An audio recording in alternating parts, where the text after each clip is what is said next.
Hello दोस्तों, कैसे हैं आप लोग। उम्मीद करता हूँ सभी अच्छे होंगे। दोस्तों, आज मैं आपको भारत के सुरक्षा बलों के बारे में जानकारी देने जा रहा हूँ, जो कि हमारे देश की सुरक्षा में हमेशा तैनात रहते हैं। दोस्तों, बात करते हैं इंडियन आर्मी की। इंडियन आर्मी को एक्सटर्नल सिक्योरिटी थ्रेट से डील करने के लिए बनाया गया है। वॉर टाइम में इंडियन आर्मी ही एक्टिवली वॉर में पार्टिसिपेट करती है। दोस्तों, Indian army ministry of defence के अंडर में काम करती है और भारत के राष्ट्रपति इंडियन आर्मी के प्रधान सेनापति होते हैं। दोस्तों, इंडियन डिफेंस सर्विसेज की 3 शाखाएं होती हैं, जिसमें एयर फोर्स, इंडियन नेवी और इंडियन आर्मी होती है। दोस्तों, अब बात करते हैं सीएपीएफ की, यानी सेंट्रल आर्मड पुलिस फोर्स की।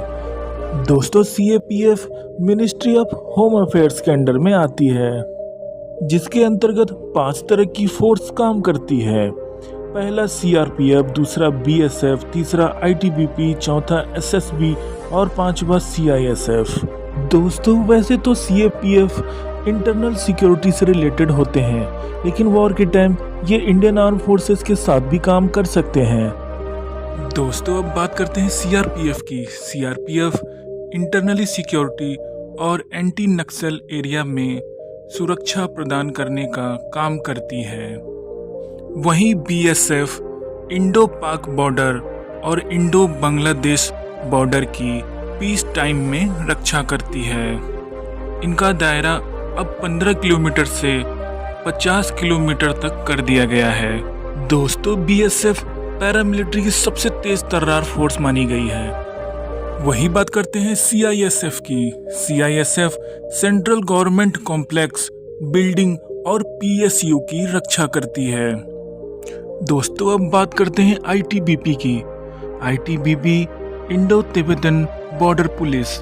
इनका काम Indo Tibetan border, Indo China border की सुरक्षा का काम इन्हीं के कंधों पे होता है। दोस्तों, अब बात करते हैं एसएसबी की। एसएसबी सशस्त्र सीमा बल। इनका काम इंडो नेपाल बॉर्डर और इंडो भूटान बॉर्डर की सुरक्षा का काम इन्हीं के कंधों पे होता है। दोस्तों, अब बात करते हैं इंडियन कोस्ट गार्ड की। इंडियन कोस्ट गार्ड पैरामिलिट्री की तरह ही समुद्री सीमाओं की रक्षा करती है।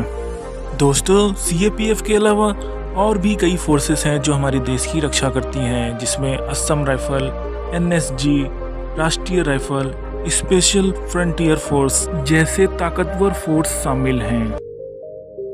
दोस्तों, अब बात करते हैं इंडियन स्टेट पुलिस की। दोस्तों, इनका काम स्टेट में लॉ एंड ऑर्डर को मेंटेन करने का होता है।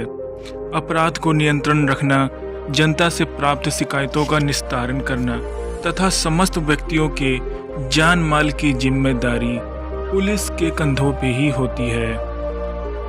दोस्तों, आपको ये जानकारी कैसी लगी हमें ज़रूर बताइएगा और हमारे चैनल को सब्सक्राइब तो ज़रूर कर लीजिएगा। Please do subscribe, like and share and never miss the press bell icon.